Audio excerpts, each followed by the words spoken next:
I fought for everything I have, and I mean everything. My name is Sloan.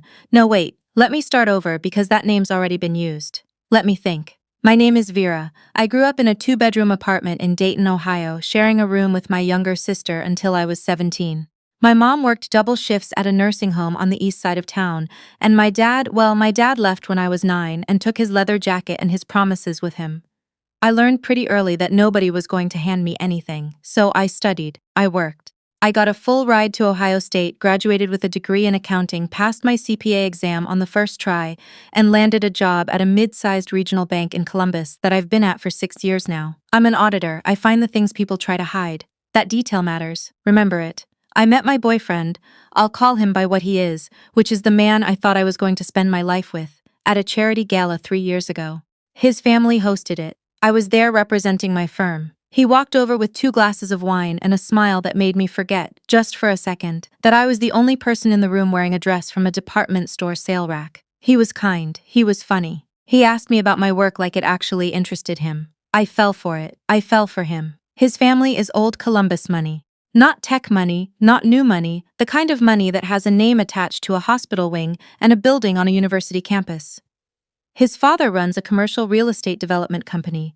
His mother sits on 3 nonprofit boards and lunches downtown every Thursday. His older sister is married to a real estate attorney and lives in a house in Upper Arlington that has wine cellar and a mudroom larger than my first apartment. From the beginning, I felt the distance. It wasn't always words. Sometimes it was the way his mother would look at my hands when I set the table, the way his sister would pause just a half beat too long before answering when someone asked what I did for a living, the way his father would redirect conversations about my work into conversations about their portfolio, their properties, their plans. My boyfriend never said anything. He'd squeeze my hand under the table, and I'd tell myself that was enough. He loved me. That was what mattered. His parents hosted Sunday dinners almost every week at their house in Bexley. Big place, stone exterior, a kitchen that cost more than my annual salary to renovate. I went when I was invited. I smiled. I brought wine and flowers and dessert from the good bakery on 5th Avenue. I helped clear the dishes even when his mother told me I didn't have to, because I was raised to help clear the dishes. The first time it happened, I thought I'd just had too much wine. It was a Sunday in October. I remember it was cold because I'd worn a new blazer I'd bought specifically because I wanted to look polished and put together when I walked into that house. We had dinner, roast chicken, roasted vegetables, a good Pinot Noir that his father had opened from the cellar. I felt fine all the way through dessert. Then his mother offered me a glass of port, which I don't usually drink, and I accepted because refusing felt rude. About 20 minutes later, I got up to use the restroom and the room tilted. Not spun. Tilted like the floor had shifted 3 degrees. I thought, too much wine, too little food, long week. I sat back down. I remember laughing at something his sister said, and then I don't remember anything. I woke up in the living room. The house was quiet. My boyfriend was sitting beside me, and the look on his face was something between concern and something else. Something I didn't have words for yet. He said I'd fallen asleep at the dinner table. He said I'd seemed exhausted. He said his parents thought I was probably just stressed from work. I looked down. My blazer was on the chair across from me, folded. I was still fully dressed, which should have been a relief. But my silk blouse, the one I'd tucked carefully into my slacks before dinner, was untucked on the left side, just the left side, and the bottom 2 buttons were fastened wrong. Not backwards, but off by 1 hole, so the hem sat uneven. I didn't say anything. I straightened my blouse in the car on the way home and told myself I'd fixed it myself when I was half asleep.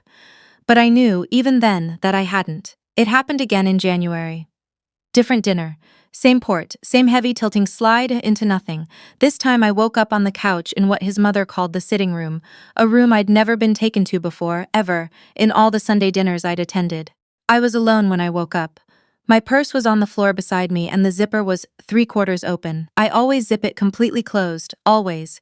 It's a habit from riding the bus in Dayton. I sat up, my head was cotton. My mouth tasted wrong, stale, almost chemical beneath the lingering sweetness of whatever I'd drunk. I looked at the clock on the wall. 2 hours had passed since dinner ended. 2 hours.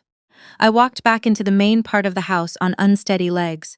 His mother was in the kitchen loading the dishwasher. She turned around and said, "Oh, you're up. You just passed right out.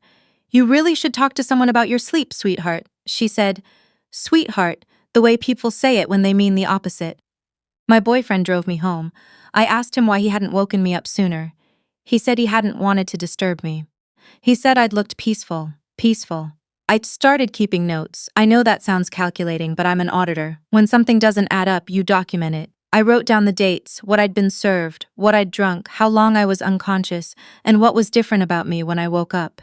2 entries in 2 months, both involving port wine served by his mother, both resulting in a 2-hour blackout I had no memory of, both ending with something slightly off about my clothes or my belongings. In February, I told my boyfriend I was concerned. I told him gently, carefully, the way I'd been trained to deliver difficult findings to clients, with evidence, with context, without accusations. I said I didn't think the blackouts were normal. I said I thought something might have been put in my drink. He looked at me with those concerned eyes and said, "Baby, you've been under a lot of stress. My family loves you. Why would they do something like that?" I didn't have an answer, not yet. But here's the thing about being an auditor. You don't need a motive to start an investigation, you just need an anomaly. I have a colleague.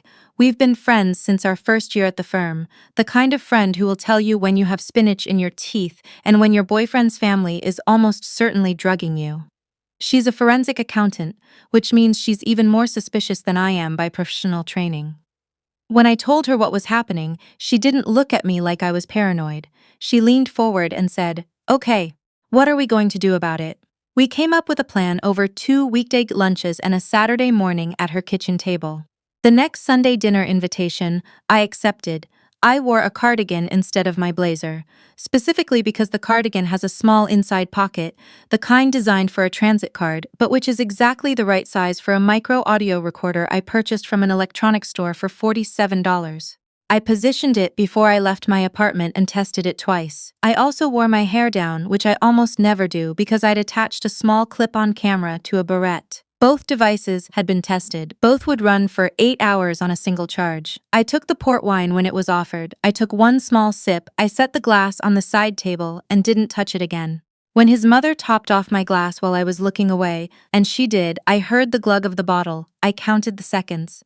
I pretended to drink it. I tilted the glass and let the port touch my lips. I did not swallow. The thing I hadn't anticipated was how quickly they moved once they thought I was under. I let myself go soft. Not completely limp, just relaxed, head tilting, eyes closing slowly the way you do when you're genuinely fading. His mother said, from somewhere to my left, "There she goes." And his sister who had never in 3 years given me more than a polite smile, laughed. Not a soft laugh, a real one. The kind that comes from relief. I kept my eyes closed. My heart was pounding so hard I was terrified they could hear it. His father said something in a low voice I couldn't make out. His mother said, "She'll be out for at least 2 hours, go ahead." And then I heard footsteps going up the stairs. I waited 4 minutes. I know because I counted slowly in my head. Then I opened my eyes. The living room was empty.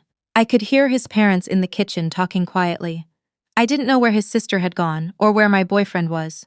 I sat up carefully and listened. I heard something, upstairs, a soft, repetitive sound, like typing or clicking. My bag was on the floor beside the couch. I opened it as quietly as I could. My laptop wasn't there. I'd left it at home. But my work tablet, the one I used to firm's from system for after-hours reviews, was in the front pocket. I didn't usually bring it to Sunday dinners. I'd brought it this time because I had a deadline Monday morning and had planned to work on the drive home. It was there, but the cover was slightly open. I pulled it out. The screen was locked, as it should have been. The battery was at 67%, down from the 94% it had been when I checked it in the car. I photographed the screen with my phone, time-stamped. Then I photographed the battery indicator. Then I went back to my original position on the couch and let my eyes close again because I heard footsteps on the stairs. His sister came back into the room first, then my boyfriend. They stood near the doorway and I heard his sister say quietly, "She has 2-factor on everything. We couldn't get past the second screen." And my boyfriend said, "She's going to notice the battery," and his sister said, "Wipe it when she's gone. She won't remember anything anyway." I lay there with my eyes closed and my hands folded in my lap and I thought, 6 years. 6 years I've been with this man. 6 years of Sunday dinners and family holidays, and watching him squeeze my hand under the table like that meant something. I thought about my mother working double shifts in Dayton. I thought about every loan I'd paid back on my own, every professional exam, every 6 a.m. alarm, everything I'd built from scratch that no one handed to me. And I thought about how they'd looked at me from the beginning. Not like I was a person who didn't fit, but like I was a problem they hadn't solved yet. I knew then. I knew what they were after. My access to the firm's audit system isn't just professional.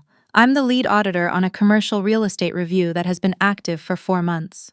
It's a routine engagement, or it started that way. But 3 weeks ago, I flagged an anomaly in a Serent match the valuations in the public record. The discrepancy was significant.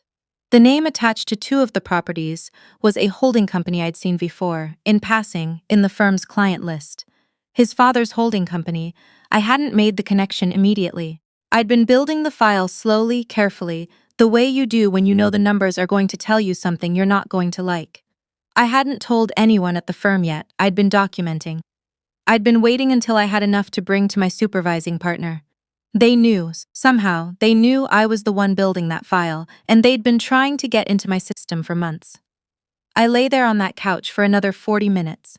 I heard the plates being stacked. I heard his father's voice rising and falling in the kitchen. I heard his mother say my name twice in a tone that turned my stomach. I didn't move until I heard his boyfriend come back into the living room and say, softly, Vera, hey, time to wake up. Show a ho of it. Slow blinks, groggy confusion, asking what time it was. I let him help me to my feet. I said I thought I'd had too much to drink.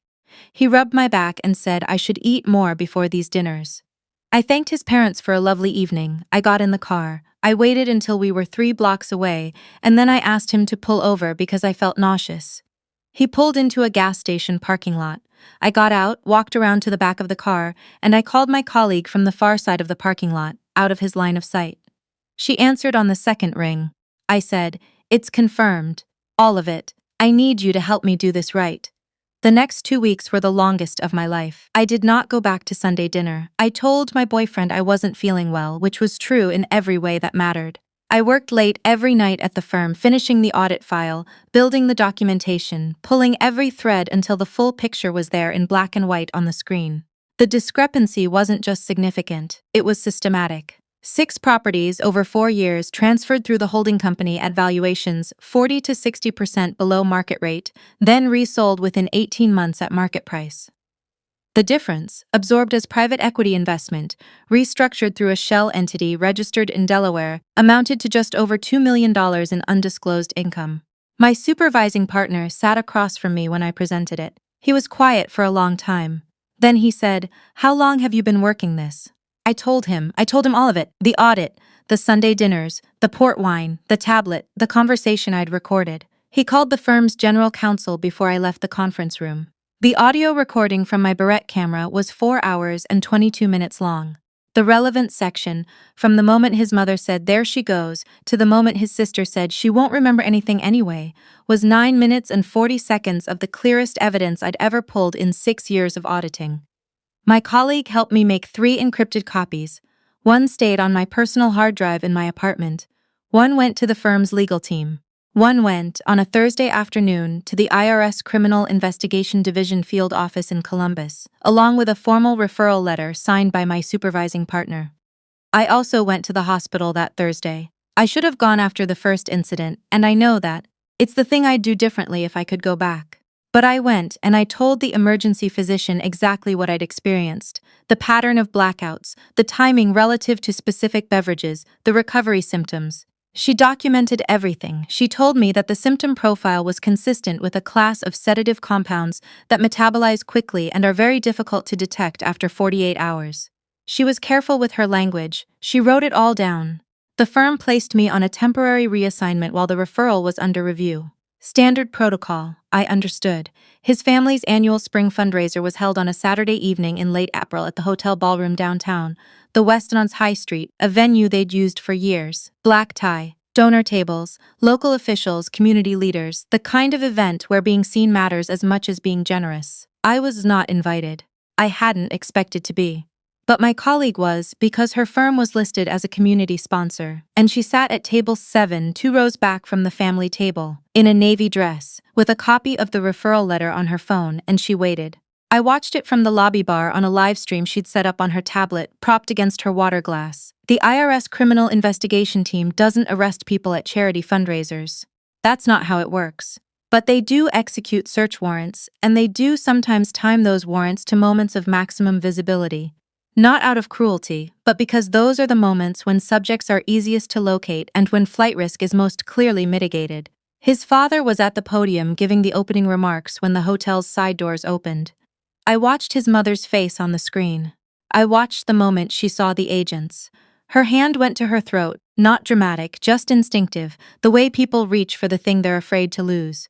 She touched the pearls she was wearing, and she didn't move. His father finished the sentence he was in the middle of. Then he stopped. He gripped the sides of the podium.